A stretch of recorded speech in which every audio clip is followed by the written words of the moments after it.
No, actually, no. I think I was kicked out of one school. I can't remember what specifically. Then I was dropped a year, which meant I was in the same year as my brother. And, of course, the two of us together were a nightmare. And in the end, they said one of us has got to go. So he went, and then the following year, they kicked me out. And then I went to boarding school, and I got caught in a pub, and I was... I love this. When you went to boarding school... A few days after you got there, you sent the following letter to your parents. And I'm going to read it in full because it is hysterical. Dear Mum and Dad, I hope you're happy to have finally got rid of me. I also hope you're happy in your centrally heated warm house and you have a lot to eat, because I'm lying in a dormitory which has icicles on the inside and there is nothing to eat. I'm freezing cold and hungry. I hope you're finally satisfied. Simon. Reasonable. Reasonable. You can get a reply. I was absolutely... I've got to tell you, because I was 14, 15, I was appalled. I mean, but I'm glad I went through it. Why do you think you were so rebellious? Because I was bored, Piers. And to be honest with you, I kind of knew I'd learned everything I needed to learn. I could add up, I could read English, I could write, whatever. You know, every time I was sitting in chemistry lessons, you know, with stupid Bunsen burners and stuff like that, I'm not going to do that when I'm 30, you know? I'd get bored and I'd get frustrated, and I just couldn't wait to leave. Eventually, you landed a job at EMI Records in the mailroom. You were a postboy. Yeah.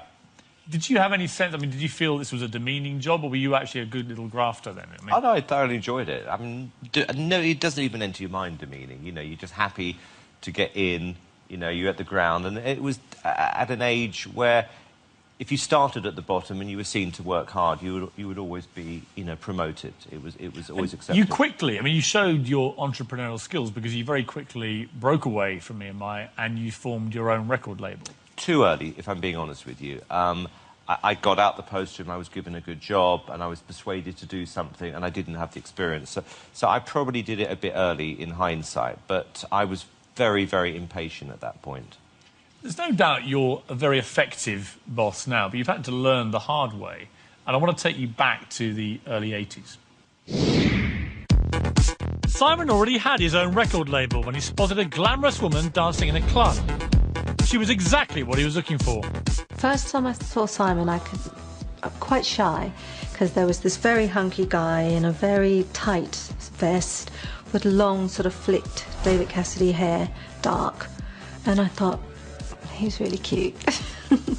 I think when Simon saw Sunita in the early days, she was young, she was cute, she was sexy, and he thought, God, I fancy her, and I can make her a star as well. Actually, he sidled up to me and sort of said hello, and he said, what's your name and what do you do? And I said, well, my name is Sunita and I'm a singer. And he went, oh, and sort of actually pulled me onto his lap, sat down and pulled me onto his lap. Well, if you're a singer, darling, why don't you sing me a song?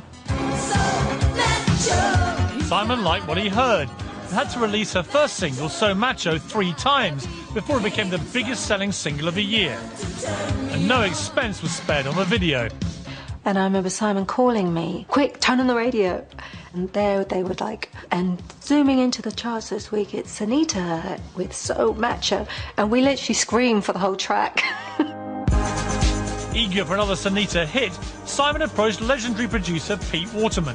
The thing about Simon is, he's like a dog with a bone.